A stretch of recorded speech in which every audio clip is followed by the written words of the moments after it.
Ay, nako. Si Sara Duterte, no? Nakakaawa na.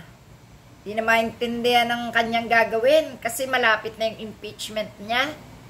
Tapos, meron pa siyang warrant of arrest sa ICC. Hindi ko na alam kung maaawa ako, kung mabubwisit ako. Talaga ang sarap na talagang sagapakan ni Sara, baliw na. Ikalain mo naman gusto raw maging speaker si Polong. Paano magiging speaker yung kapatid niya, sinusuka nga yan ng mga tao. Pangalawa, galit naman sa kanila lahat yung mga nandyan sa Kongreso. Siya nga, in-impeach, di ba? Tapos mangangarap siya na gawing speaker yung kapatid niya. Ginagawa niya na talagang tanga si BBM. Ginagawa talaga nilang weak leader si BBM kapag ganyan. Grabing pang-insulto yan kay Romualdez at kay BBM. Grabe. Alam nyo, kahit anong mangyari, kahit ano pa, no? Hindi dapat bigyan ng puwang o pagkakataon itong mga Duterteng to sa isang posisyon sa gobyerno. Bakit? Pag yan nakalusot at nagkaroon ng mataas na posisyon sa gobyerno, hindi lang pagnanakaw ang gagawin yan, maghahari-harian niyang mga yan. Matindi na to. Baliw na. Wala na sa huwisyo si Sara Duterte. Nakakasulasok na yung kanyang mga pinagsasabi, yung kanyang mga posting, yung kanyang mga video. Nakakarumi na, no? Kakasawa na. Pwede ba, Mr. President? Pwede ba tuldukan na yung mga Duterte yan dyan sa gobyerno natin? Kasi sirang-sira na yung reputasyon ng Pilipinas. Pag ganyan ang ganyan yung mga taong yan. Grabe. Grabe talaga, ha? Grabe talaga yung gawain ng mga taong yan.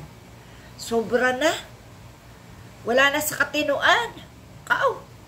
Kalain nyo. Pinilit na mag-landslide yung tatay nila sa Davao kahit na alam nating hindi naman gusto na ng mga taga Davao. Lahat ng pati pamangkin, no? Nakapwesto na hanggang sa mababang kapulungan. Pagkatapos, nangangarap pa na maging speaker si Polong, si Paulo Duterte na matakaw ng babae. Naku po, Mariosep. Ano na itong gobyerno natin kung hahayaan pa na makaupo yung ganyang mga klase ng tao? Naku, Sara, mag-isip-isip ka na nga. Kung ikay natataranta na sa mga kaso mong harapin, wag ka na magdamay. No? Wag mo nang idamay yung mga posisyon-posisyon ng mga matitinong kandidato. No?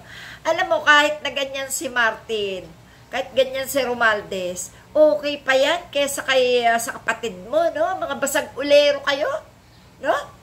Buti nga si Martin kahit pumapatol tahimik, no? Ha?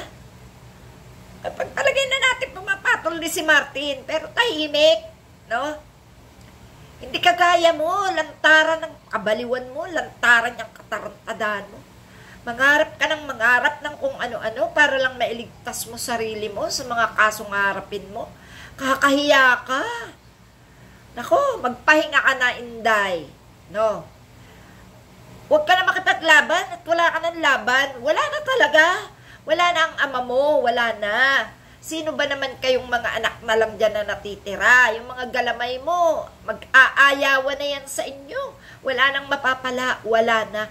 Kasi yung tatay mo nakakulong na. Yun ang pinakamatinding kapitan nila. Ikaw naman nababaliw na at ang dami mong kasong harapin at mapupunta ka rin sa ICC. Sa dahig. Ano ka ba? Huwag na. Huwag ka namang gulo. Bawasan mo na yung galit ng tao sa'yo. Magbago ka na kahit na sabihin pang makukulong ka rin at mahatulan ka. Magbago ka na. Huwag mo na ipilit yung mga gusto mo. Ako po, Mariosep, lalo lang nanggigigil mga tao sa'yo. Pati yung mga nakaposisyon, maiinis sa'yo ng gusto. Huwag ka namang agaw. Sari-sari ka. Pati naman pagiging speaker. Gusto mo yung kapatid mo at papalpat si Romualdez. Si Romualdez nga ang mortal niyong kalaban eh. Sus Mariosep. Di ba binantaan mo si Martin Romualdez? Pati ang mag-asawa na ipapapatay mo? Sus Mariosep.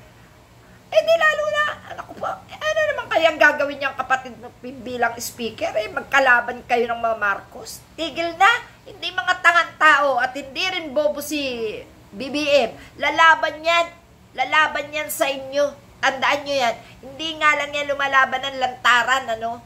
Kasi may kahihiyan pa sila eh. Ikaw wala na eh, ha? Tigilan mo na.